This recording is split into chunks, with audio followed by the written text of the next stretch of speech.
નમસ્કાર. Lions club Chikhli દ્વારા દર વર્ષની જેમ આ વર્ષે પણ દિવાળી નિમિત્તે બાળકો સાથે આ જરૂરમંદ બાળકો છે એમની સાથે મીઠાઈનું વિતરણ અને સાથે ફટાકડા આપણે સાથે ફોડવાના છે. કનકતારા છે, કોઠી છે આપણા પર. તો લાયન્સ ક્લબ ચીખલી દ્વારા આ દર વર્ષે પ્રોગ્રામ થાય છે અને એના ડોનર છે અમારા લાયન પ્રદીપભાઈ કરદાની. તેમના માટે આપણે એકવાર જોરદાર તાળી પાડી લઈએ.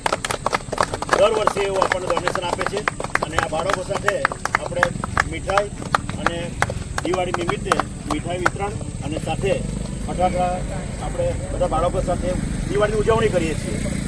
તો લાયન્સ ક્લબ ચીખલી અમારા ડોનરનો ખાસ આ તકે આભાર માને છે. મારી સાથે મારા પ્રમુખ શ્રી પારેશભાઈ આવ્યા છે, સેક્રેટરી સુનિલભાઈ છે અને અમારા જે સાધકવાના મિત્રો છે અને અમારા રુદ્ર નેક્ષા દેવ અને હર્ષ અને અમારા પ્રદીપભાઈનો સન જેનિલભાઈ પણ સાથે આવ્યા છે. અમારા ડોનર છે, એમનો સન પણ આવે છે. ફરીથી લાયન્સ ક્લબ ચીખલી સૌનો આભાર માને છે અને અમારા સાધકપતિ પધારેલા અમારા અરુણભાઈ અને ભીખુભાઈ જેમણે આ આયોજનમાં મદદ કરી છે એમનો પણ અમે આ તકે અને આ સર્વેયર છે સાથે મુકાદમ છે બધાનો આભાર માનીએ છીએ. Thank you. જય દિવાળી.